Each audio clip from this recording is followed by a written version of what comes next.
Welcome to Week 7 presentation. This article is called A Key to Power and a Tool for Change, A Practitioner's Perspective by Fei Chung.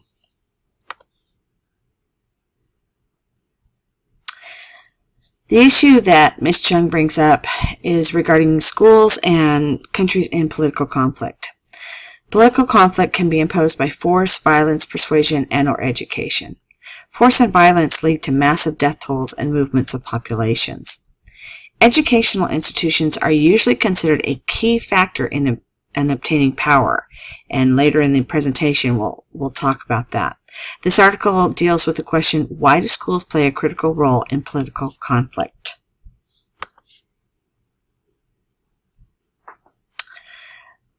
It matters because people value education.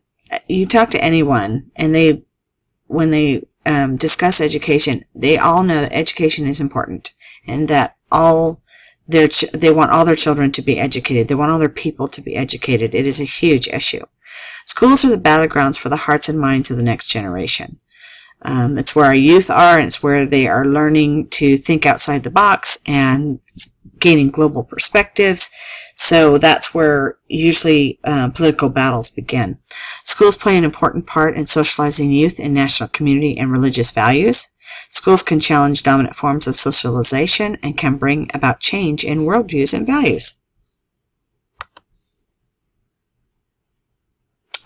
When it comes to conflict, lack of access to education is an exacerbating factor. It's not necessarily what is causing the conflict, but it creates more conflict. When youth are uneducated, they are prime candidates to be recruited and used by warmongering power grabbers. Uneducated people groups tend to be hostile towards educated people groups, causing further conflict. Funding for education is a major issue for low-income countries and contributes to potential conflicts and hostilities. So, like I said, it's not necessarily something that starts the conflict, but is something that definitely adds to the conflict. And political leaders contribute to the above issue by withholding education for fear of producing citizens who would threaten the status quo. So even if they can't afford the education, they won't give it to them because, the whole idea is you have citizens who know better, then you're not going to be able to do what you want to do. Education emergencies leads to poor teacher training. So when they're in war-torn countries, that's usually an emergency situation. You have teachers who aren't trained, and they're just trying to cover the very basics. So you don't have well-trained, educated teachers out there. There have been some positive outcomes of conflict in the area of education, such as liberation movements support education. So they want education, and that's something that they will push.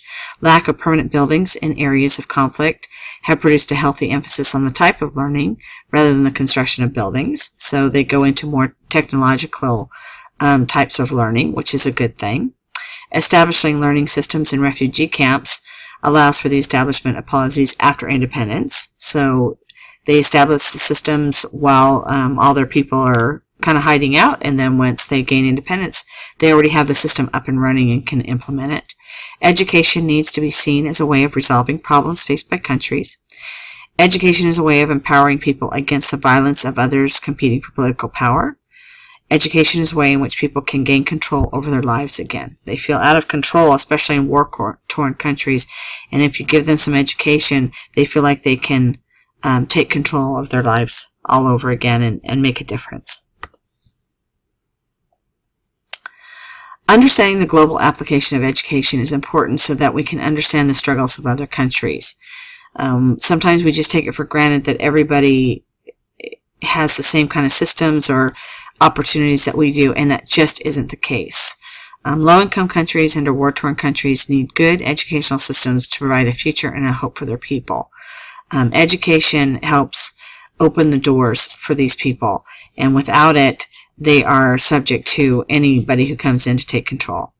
Countries that have excellent educational systems can provide help and support to needy countries, thereby providing a future of change for the upcoming generation. And that helps us globally, not just for that country, but around the world.